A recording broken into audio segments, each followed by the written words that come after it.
Welcome to Ephemeral Eyes. Welcome to a story about the nature of good and evil, about love and betrayal and the cost of progress.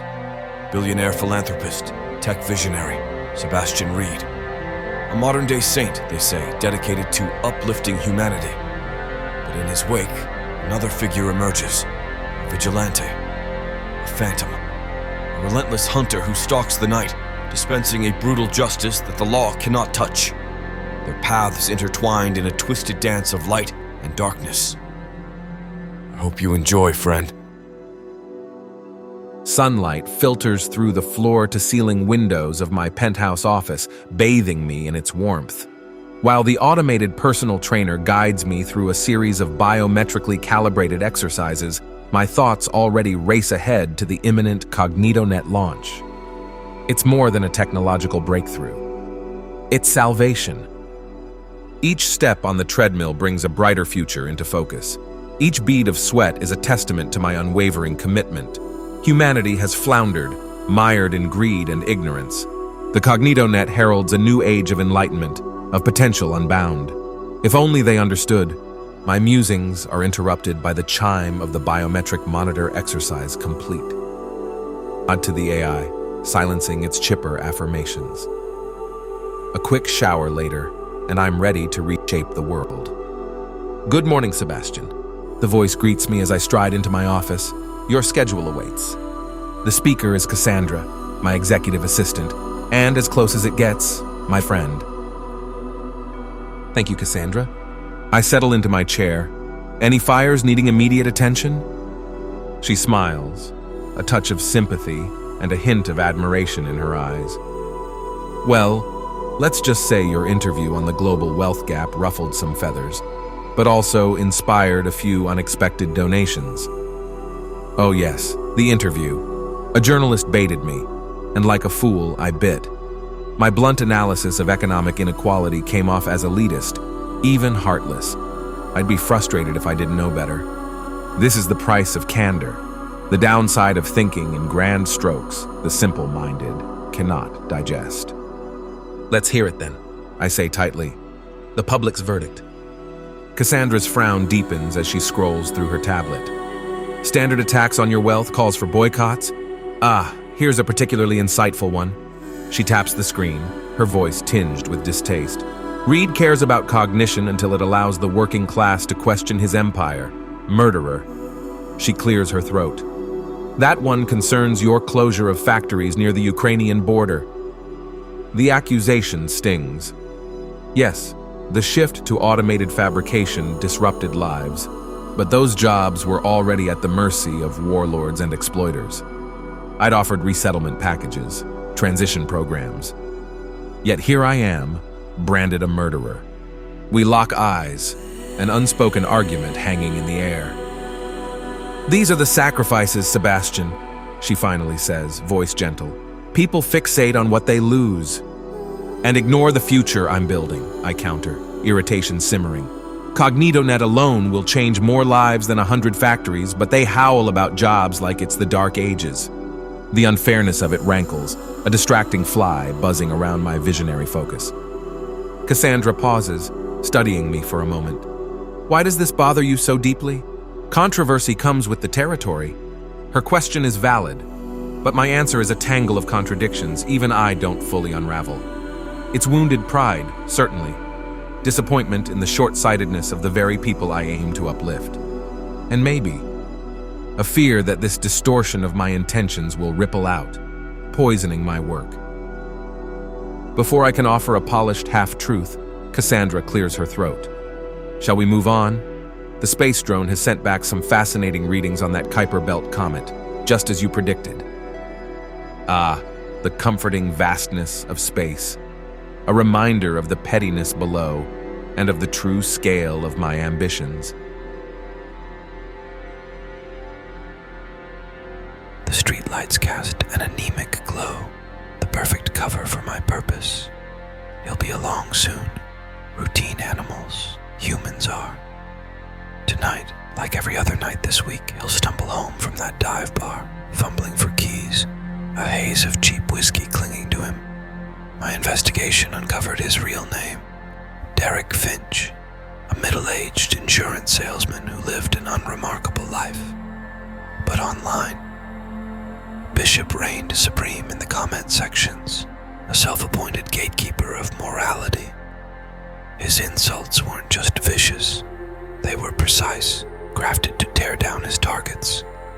The way he dissected someone's appearance, their life choices, it was eerily familiar. A cruel echo of how my father, with cold efficiency, would dismantle my hopes, my pathetic attempts to earn a sliver of his approval. A rush of disgust curdled in my gut, but mixed with it, a strange thrill of anticipation. Finally, someone who deserved to feel the sting of those carefully chosen words. There he is, weaving down the sidewalk. I match his pace, keeping a few steps behind. Tonight, his routine ends. A narrow, unlit alley is all the stage I require. "Hey," I call out, my voice low and deceptively friendly, "looking for some company?" He spins around, his bloodshot eyes locking onto me. A half-empty bottle of liquor swings precariously in his hand. "What the hell are you supposed to be? A fucking faggot of some kind?" He takes a menacing step forward, the stench of stale beer and desperation assaulting my nose. "I'll give you company, you queer piece of shite." A flicker of something, amusement perhaps, crosses my mind. This self-destruction, this pathetic rage, it fuels my conviction. Before his slurred threat can fully form, my hand shoots out, clamping over his mouth with practiced ease. His eyes widen in a flash of drunken terror. The rest is a blur of practiced motion, a gasp, a choked gurgle, the warmth of wet metal against my glove as life ebbs from him. He slumps to his knees, the bottle clattering to the filthy pavement. Crimson blooms on his cheap shirt, a grotesque stain mirroring the one blossoming in my heart. He collapses, choking gurgles his only protest. I kneel beside him, our eyes meeting. There is no surprise, no understanding of his fate, only the pathetic animal bewilderment of a creature facing the end of his insignificant existence. "You begged for a cleansing of the world." He can't respond now, the light fading from his eyes. The irony is a bitter amusement in my shadowed heart. They crave a savior, idolize the grand enterprises promising a brighter future. Yet look what they cling to: petty pleasures, self-justification, the comfort of ignorance. His blood pools, a testament to the futility of ambition when directed at the betterment of such creatures. They do not deserve those gifts, the technological marvels, the grand social schemes. Their destruction is irrelevant. It is neglect that is their true judgment. Perhaps in time a few remnants may prove worthy. But until then, well, there are countless more Finches in this rotted world. And this night is still young. With practiced efficiency, I drag the body deeper into the shadows. A disappearing act, a routine I've honed over time. Tonight isn't unique. It's simply one step in a much longer journey. I leave the stain of his demise behind and walk on. Above, the city lights blur against the immensity of the night sky. The stars seem indifferent, cold in their eternal brilliance. A reminder that ultimately, the human swarm below matters little in the cosmic scale. My actions, the grand endeavors of men, they are but ripples in an unfathomable ocean. The studio lights are almost blinding, highlighting the sleek table and the eager smile of the podcast host, a tech world darling named Anya. "Welcome back, Sebastian," she chirps. "Thrilled to have you discuss CognitoNet. Everyone wants to know, how will this truly revolutionize education?" I settle into my chair, forcing a genuine smile. CognitoNet isn't about memorizing dates or formulas. I explain, leaning forward. It's about unlocking potential. My grandmother, she taught me something vital. There are no bad children, only children the world has failed. Imagine a world where every child, regardless of circumstance, sees themselves as a scientist, an artist, a leader. The problems we face, they're not born. They're created by ignorance and apathy. A ripple of surprise goes through the audience. Traditional education often forces students into molds, I continue, emphasizing grades and competition. Kids labeled as troublemakers, they get shunted aside, their potential dismissed. But what if learning was intrinsically rewarding? Anya raises an eyebrow, intrigued. CognitoNet will adapt, offering diverse pathways. That restless energy, channel it into simulations, let them be the hero saving a burning rainforest, not the class disruptor. CognitoNet won't just teach facts, it will help kids discover who they could become. I think of my own childhood, a restless, misunderstood boy until my grandmother saw something more. If only a system like this had existed for others like me, the ones deemed too difficult, too different. Grandmother's words echo. The world isn't kind, Sebastian, but no one is born a bad person. The podcast continues, my focus shifting. Cognitive scaffolding, I explain. It means meeting learners where they are, not expecting them to fit a rigid standard.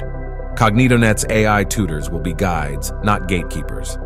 I think of the kids stifled in overcrowded classrooms, their potential overlooked. This could be their liberation. And what about fostering empathy? Anya asks. So much of our conflict comes from misunderstanding. Absolutely, I agree.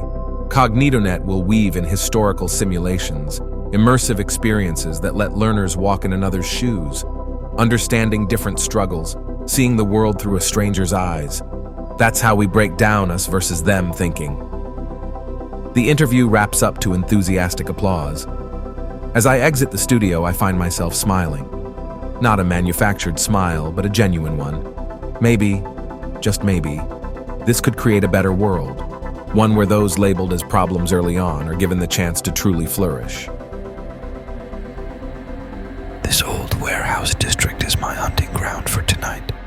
Not for sport, but necessity. This isn't about a thrill, it's hygiene. My mind races, a torrent of half-formed justifications, battling the visceral disgust of the act to come. The influencer, her words stoke division, turning neighbor against neighbor. The addict, his weakness endangers those who trust him. They are the painfully familiar messengers of a rotting society. My actions, harsh as they are, create space for true potential to blossom. They deserve it. The self-righteous influencer ranting about cleansing society. The addict who stole from a child for a fix. The businessman bribing officials, bleeding a city dry. They are not redeemable. Grandmother's gentle lessons warped and twisted in my soul. I remember her too well. The bruises hidden by long sleeves, the whispered apologies to my sister after one of father's rages. Kindness trampled, innocence destroyed. The first victim is easy, a practiced lure, the promise of warmth on this freezing night. His eyes, dull with despair, barely register the knife's flash. There's a sickening efficiency to this now. Blood, once so shocking, is just liquid, a stain to be meticulously erased. Back to my sanctuary. It's beneath my penthouse, an irony not lost on me, a haven of high tech and the tools of my other trade. The sterile room feels colder than the night air. The second body waits, slumped in its crude bindings. My rage flares. You champion strength, preyed on the weak, yet you could not save yourself. Blades slice and sever with almost clinical precision, yet there's a primal satisfaction in dismantling the form of this creature. Control. That's what I crave, the control I never had as a child. The dismemberment is a blur. When it's done, Fragments remain, evidence to be meticulously dissolved, every trace eliminated. Only then does the trembling subside, replaced by a strange, cold calm. It's a familiar cycle, the surge of unbearable tension, the act that brings a twisted release, and finally, this deadness inside. It's all there is. The sterile halls echoed with a low hum, a constant lullaby against Dr. Alistair Vance's manic energy. He bounced at my side, extolling the virtues of his latest creation, the PsychoNet node. This wasn't just bioengineering, it was revolutionary, a sleek interface, barely visible where it nestled against the skin, designed to observe the wearer completely. Every flicker of a facial muscle, every shift in vital signs, the nuances of speech and gesture. It absorbed it all. More unnerving still, the node could provide feedback, subtle impulses the body would learn to interpret. It would become an extension of the self, an interface to the digital world that promised lightning-fast input and a staggering density of information the human mind could seamlessly absorb. Cassandra, ever observant, trailed a step behind, her sharp eyes lingering on me a beat too long. The shift in my mood, subtle as I tried to make it, hadn't escaped her notice. We reached the chamber, a stark white room punctuated only by the imposing metal door and the ominous biohazard symbol glowing red. Vance fumbled with the security codes, a nervous sweat glistening on his brow. The PsychoNet node requires specific environmental controls, Mr. Reed, he stammered, unlocking the door with a flourish. Just a precaution, of course. I stepped inside, the sterile air thick with anticipation. In the center of the room, a sleek metallic pod pulsed with a faint blue light. Wires snaked from it like metallic tentacles, connecting it to a bank of humming servers. This was the culmination of years of research, the bridge between human and machine. Behold, Dr. Vance announced, his voice echoing in the chamber, the PsychoNet node, direct neural integration with the vast knowledge of the cognitonet. Imagine the collective wisdom of humanity at your fingertips. I circled the pod, my fingers brushing the cool metal. Fascinating, I murmured, the word laced with a hint of something else. Disgust, perhaps, or a deeper, more primal unease. And the side effects? Vance puffed out his chest, trying to recapture his earlier enthusiasm. Minimal, Mr. Reed. Extensive simulation, safety protocols. His voice trailed off, his eyes flickering with a flicker of doubt. A dark chuckle escaped me, a sound that sent shivers down Cassandra's spine. Efficiency. I spat, the word a curse on my tongue. Isn't that the disease that's plaguing this civilization? This constant striving for optimization, discarding the inconvenient, the messy. Vance blanched, his nervous smile collapsing. There was a resemblance, a physical echo in his features that triggered a surge of unwelcome memories. My father, a brilliant surgeon fueled by an insatiable hunger for control, a man who saw the world in terms of efficiency, a cancer he sought to excise with a scalpel. You wouldn't understand, I said, my voice low and dangerous. Some burdens are worth carrying. The messy parts, the imperfections, they breed compassion, empathy. The air crackled with tension. Cassandra's presence felt like a physical weight in the room. A single glance confirmed my suspicions, a flicker of fear mingled with a nascent understanding in her eyes. We were playing a dangerous game now, a dance on the tightrope between brilliance and madness. I forced a smile, the action feeling alien on my face. Forgive me, doctor, a philosophical outburst. I turned back to the PsychoNet node, the image of my father momentarily displaced. Extraordinary work. This will indeed change the world. The lie tastes bitter on my tongue. Vance, shaken but relieved, resumes his enthusiastic explanations. Yet my mind is already elsewhere, fixated on the subtle flaws I see in his character, the arrogance he mistakes for genius, another regrettable but necessary correction in the grand equation. As we leave, the unease lingers. Cassandra's gaze follows me, a silent accusation. She is no fool. His celebratory lights reflected in their vapid, excited eyes, and a wave of nausea washed over me. Every forced smile, every clink of champagne glasses, grated on my last frayed nerve. Cognitonet was live. Shouldn't this feel like triumph? Instead, the achievement left a bitter aftertaste, a gnawing void in my chest. Cassandra materialized beside me, the concern she usually masked so well plastered on her face. "Are you well?" Her voice was soft, laced with a worry that only fueled my irritation. "Just a long day, Cassandra," I bit out, forcing a brittle smile. The charade was suffocating. Success can be tiring. Her brow furrowed. "Perhaps a break? Recharge?" The suggestion ignited a white-hot rage. A break? From shaping the world to my design? From correcting the course these fools had set humanity on? "Don't be absurd," I snapped, coldness replacing the facade. "The work's just begun." My voice trailed off, replaced by a weariness that mirrored the bleak exhaustion in my core. "More to exploit," she finished, the accusation hanging heavy. Even Cassandra, with her unwavering loyalty, saw the cracks in my resolve. A flash of anger, of fear, coursed through me. "Exploit? Don't you see, Cassandra, this is liberation.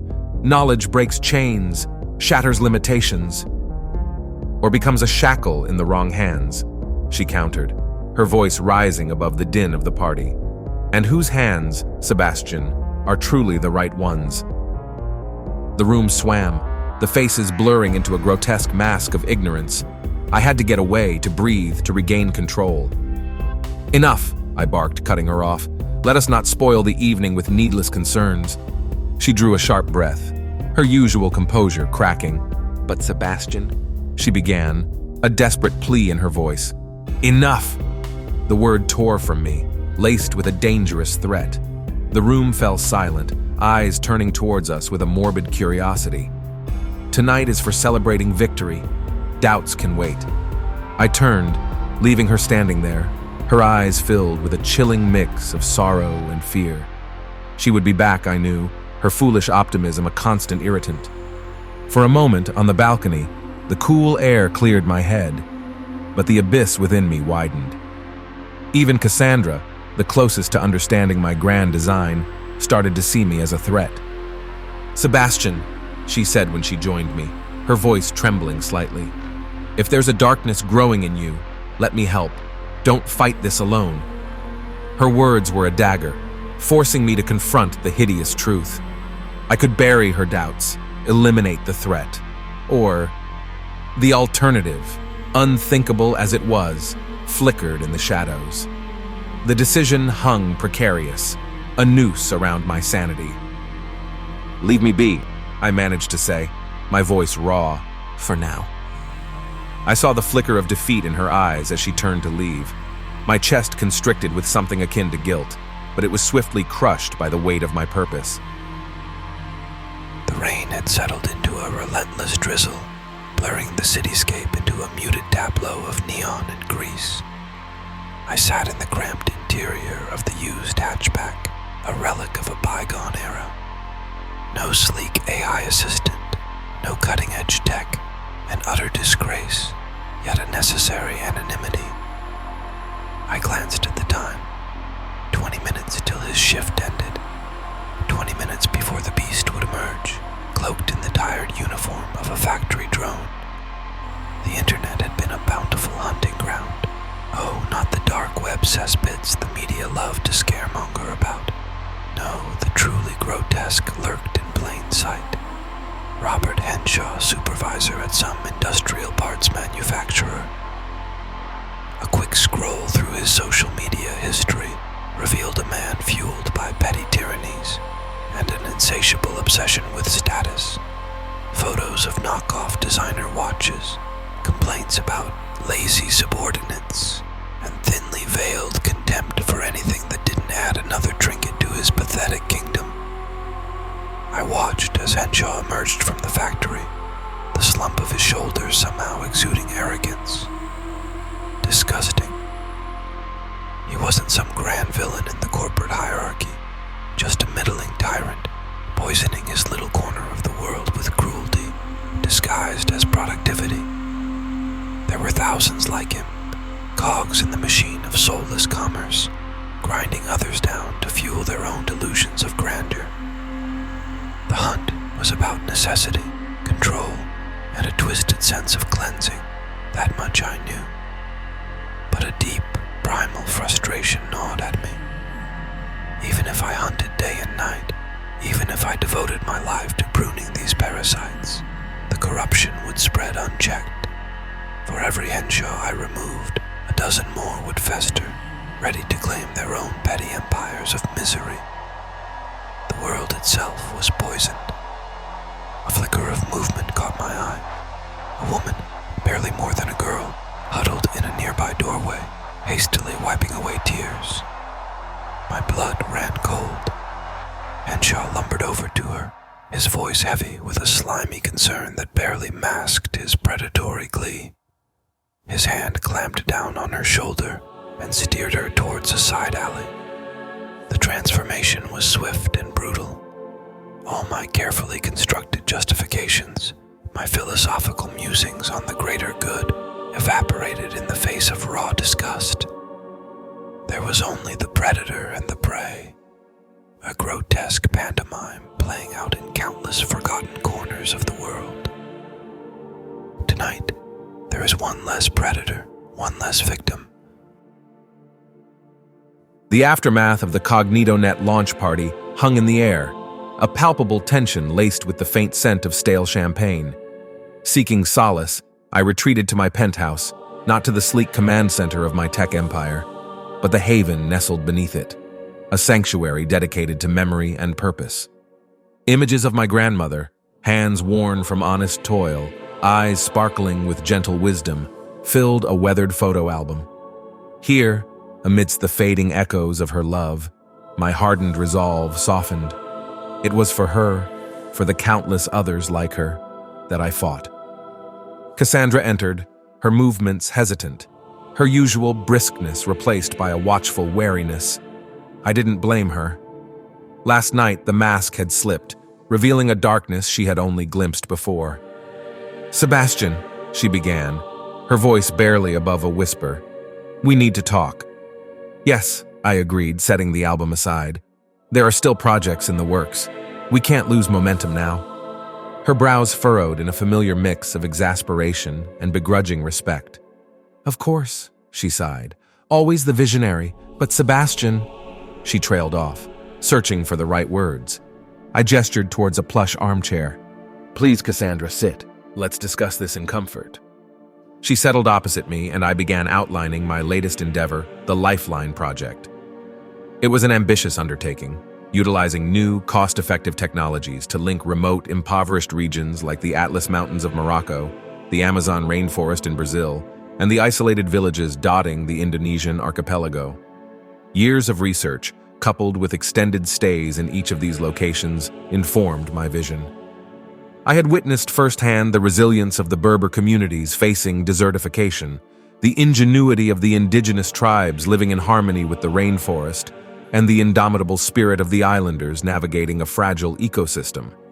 These communities, untouched by the excesses of civilization, possessed a wealth of knowledge and a connection to the natural world that we, in our so-called progress, had long forgotten. Schools, medical outposts, and sustainable infrastructure would blossom where isolation once ruled. We start small, a pilot village, Morocco perhaps. Schools will be the first priority, basic literacy, numeracy. But the key is adaptability.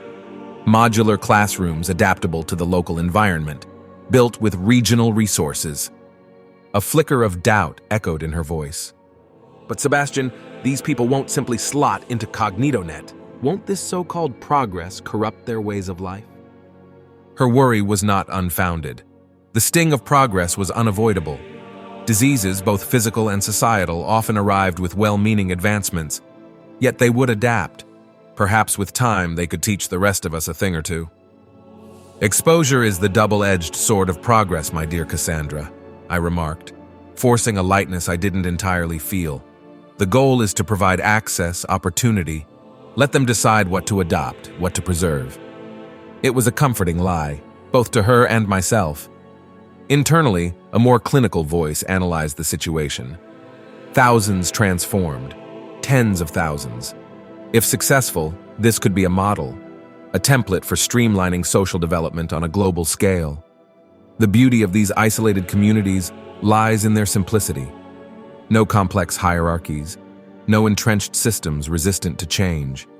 A blank slate, one ripe for optimal development. My gaze swept the schematics, my mind racing. Medical outposts, small-scale factories, repurposed drones for crop monitoring. Every detail was a piece in a grand puzzle of human optimization. Who knows? Perhaps their very limitations would yield insights we've overlooked. Another tool in my unending quest. You envision more than schools, Cassandra observed, a touch of unease in her voice. It's far more extensive than education. Of course, I confessed, unable to hide the ambition. Imagine, not just giving them schools, but dedicated research outposts. We could study their adaptive behaviors, catalog their medicinal knowledge. It's a treasure trove of untapped data, waiting to be unlocked for the greater good. Her frown was a hairline crack in the facade. Data? Her tone was sharp, suspicion creeping in. She always had an unsettling ability to see past the surface sheen of my endeavors. I forced a chuckle. Forgive my academic detachment, Cassandra, but think of what they can offer us. Living in balance with nature, their resourcefulness is a marvel. Just think of what they can offer civilization, if properly guided, of course. The words hung heavy, a subtle dissonance amidst the symphony of good intentions. Perhaps it was the way I phrased it, a hint of detachment that sent a shiver down her spine despite the warmth of the cause. Her eyes alight with hope when I speak of the children, a vision of a future where humanity, unburdened by the rot of societal corruption, can finally reach its true potential. She believes this project is pure, a beacon of progress in a world teetering on the brink. A pity, Cassandra. Your idealism is a valuable tool, a much-needed counterpoint to the darkness I carry.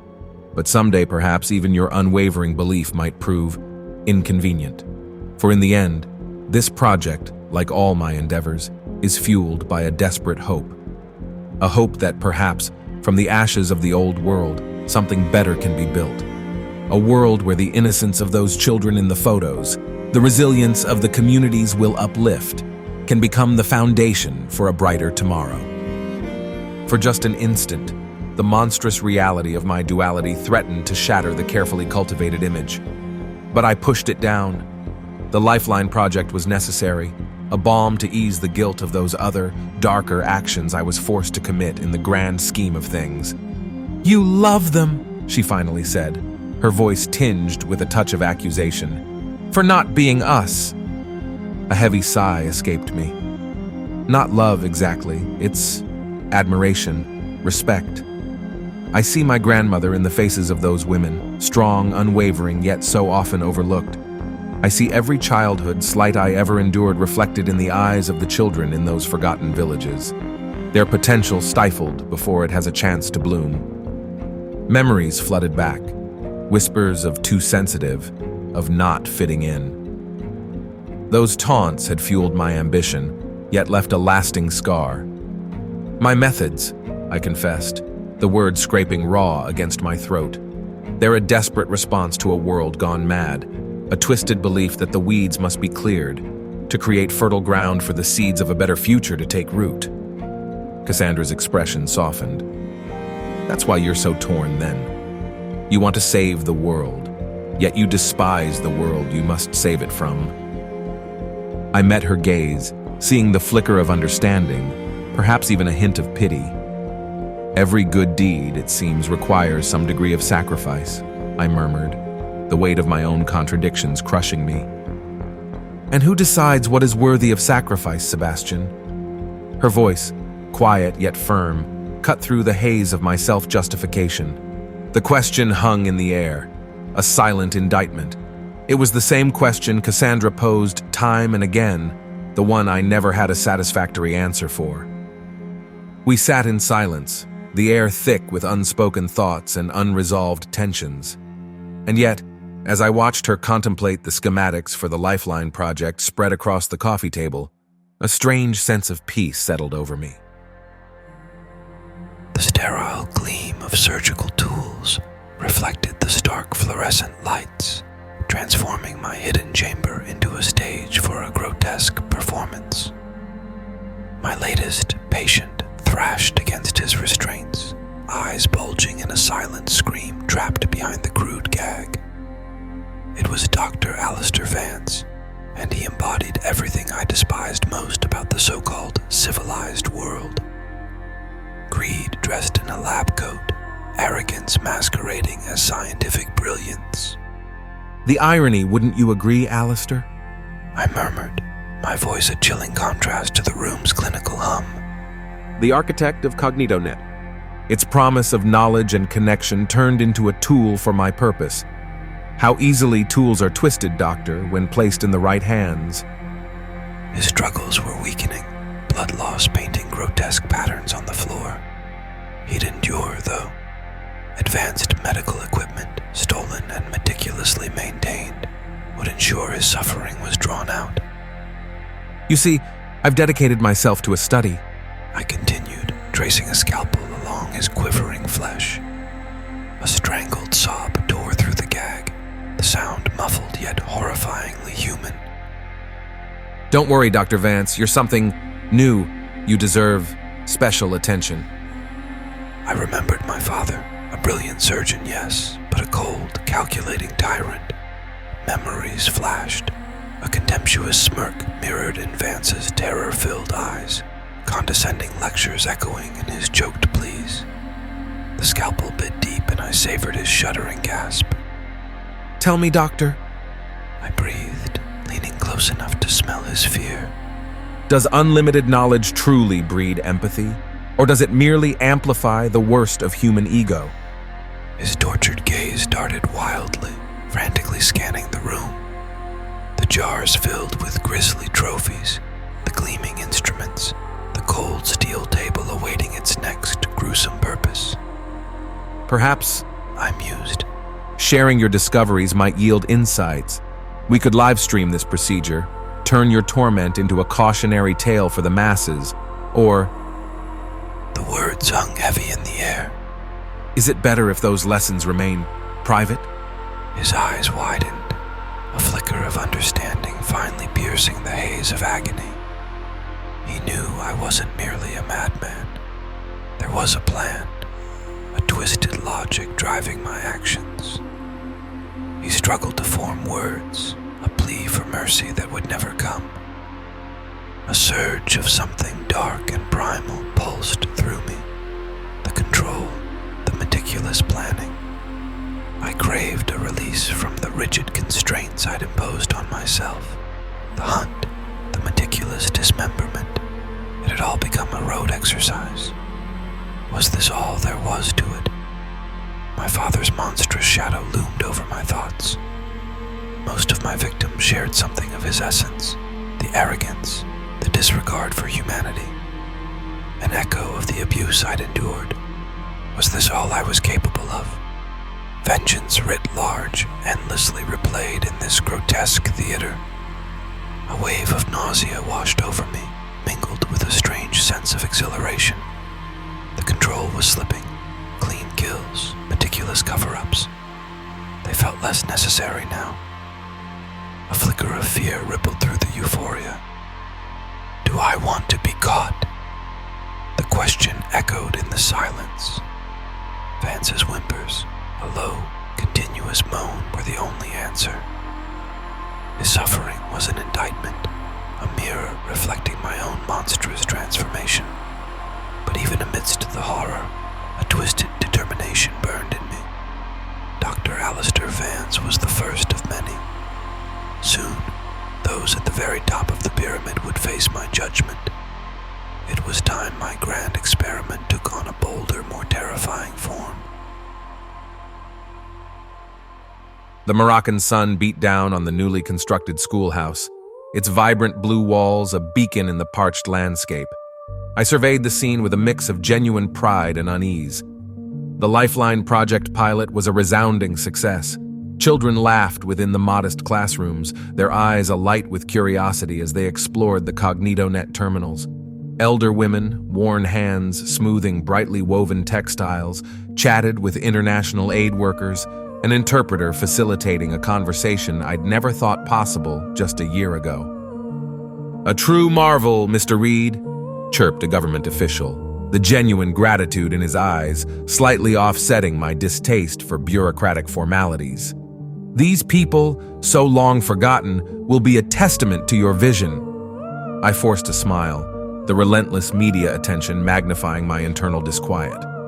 The villagers, once hesitant, now regarded me with a mixture of awe and hopeful expectation. My gifts were changing their lives. But at what cost? Would they too fall prey to the diseases of so-called civilization?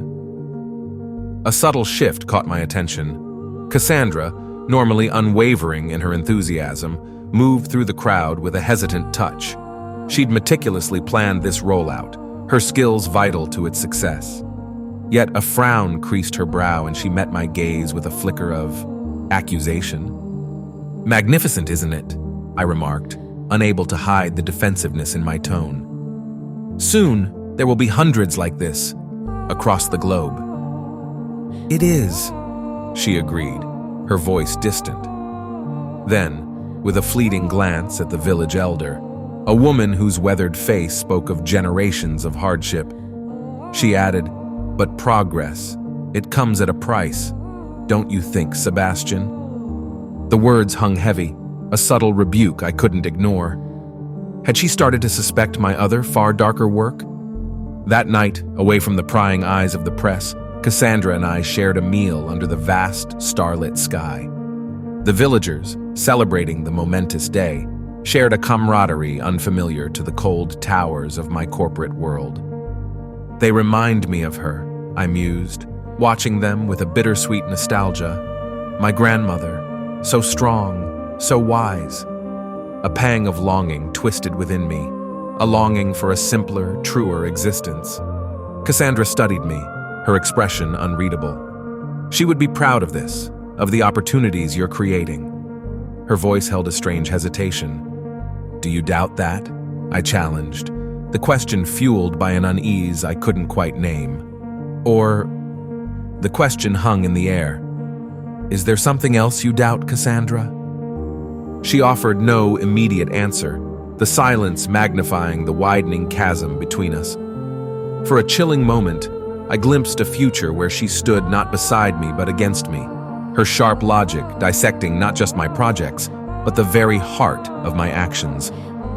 Fear rippled beneath the calm facade. Had my control slipped badly enough for her to notice? Under the brilliance of 1,000 distant stars, the seeds of betrayal were sown. The Lifeline project might well transform the world, but as Cassandra's gaze settled on me, I sensed another transformation.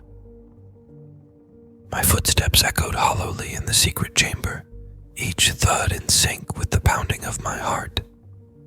The need throbbed within me, a primal urge to silence another corrupted life. The anonymous research terminal beckoned, a gateway to identifying the next embodiment of humanity's ills. But something was off. A figure occupied the lone chair, hunched over the terminal with an intensity that mirrored my own. It was Cassandra. She turned, her tear-streaked face a mask of horror, revulsion, and a desperate, shattering sorrow. My mind raced, caught off guard. How could it be? The room was my sanctuary, meticulously shielded from all prying eyes. "A drone, Sebastian," she choked out, her voice barely above a whisper. "I followed you." Every calculated move, every security measure, foiled by a desperate act of betrayal. Yet, beneath the shock, a perverse curiosity simmered. Had she truly found the abyss within me? What horrors had she uncovered during her desperate surveillance? "You know," she began, her voice trembling, "I searched for goodness in you, Sebastian, in everything you did. I clung to the hope, the relentless hope." She trailed off, her gaze flitting around the monstrous evidence that surrounded us. I remained outwardly calm, my pulse a treacherous drumbeat. "And did you?" I asked, the question an invitation for her to voice the accusations. to offer me a twisted sort of justification by revealing the depths of my discovered depravity. "I saw a visionary," she said, her voice rising in a mix of anguish and righteous anger. "A man capable of reshaping our world, of breaking down barriers, of lifting the downtrodden. Yet," she faltered, as though the next words were impossible to utter, "there is something rotten at your core, Sebastian. I always felt it, but I guess I was blind." I took a measured step closer. "My goals, Cassandra." I began, the words smooth and practiced, echoing countless speeches filled with lofty ideals. "They haven't changed. A better future. A world where opportunity, knowledge, and well-being are not dictated by the accident of birth." "But at what cost?" she cried out, cutting through my practiced defense. "Your crusade, has it blinded you to the suffering you inflict? Are those grand visions worth the monstrous acts they demand?" She held up a trembling hand, revealing a small, deadly weapon. A gasp escaped my lips. Not Cassandra. Not my loyal, steadfast Cassandra. "The authorities," she choked out, the gun wavering. "You can turn yourself in, explain. Perhaps there's still a chance for redemption." The absurdity struck me. Redemption, at this stage. I was beyond such petty concepts. "And if I don't?" I asked, voice deceptively soft. Tears streamed down her face, each one an accusation far more potent than the gun held limply in her hand. "Sebastian," she choked out, the sound barely a whisper. I loved you, trusted you, and you..." Her voice cracked, choked by a sob that shook her entire frame. "All the good. How could you taint it so?" Her pain was a tangible thing, a suffocating weight in the sterile air. A part of me, the ruthless, calculating part, urged me to exploit this, twist it to my advantage. But another, buried part of me felt a strange pang of regret. Was that the flicker of the man she once loved? "Cassandra," I began, my voice raspy as I took a step closer. "The world is a monstrous machine. A few missing cogs. It's a small price to pay for a better future. What of those I've saved? Those I've uplifted? What of..." I trailed off, my well-worn justifications faltering in the face of her tear-streaked devastation. She let out a ragged cry, a sound of utter despair. "Don't you see, Sebastian? You've become the very monster you despise. Who gave you the right to decide? To play God? I thought you loved mankind." I took another step. The gun in her hand trembled. She wouldn't fire, not yet. Logic battled with a surge of emotion I couldn't name. Was this what it felt like to be undone by another? "Cassandra," my voice was barely above a whisper. A strange clarity washed over me, an awareness of her not just as my closest confidant, but as a woman of striking strength and a fragile, desperate beauty. She was always beautiful, but the weight of it struck me anew. She stepped closer, not in threat, but as if drawn to me against her will, as if her body betrayed the horror in her eyes. The gun hung low, forgotten. My own control, always so meticulous, suddenly felt precarious. Would she turn me in, expose me? The calculation was instinctive, even when I closed my eyes and our lips met. It was a kiss unlike any I'd ever known, a desperate, world-ending kiss fueled by a lifetime of yearning on her part, and a shocking mix of desire and despair on mine. And then, the explosion. A searing pain filled my ears, ringing out like a death knell. My eyes snapped open. She was falling, a single crimson blossom staining her pristine white shirt. And that single gunshot, not aimed at me but at her own temple, she had destroyed us both. With a clinical detachment that was both terrifying and my only salvation from utter madness, I registered the cessation of her breathing, the way her eyes stared unseeingly at the ceiling. Sometimes destruction is the only path to creation, But would you trust Sebastian to be the architect of this new world? Well, in any case, friend, I hope to see you again.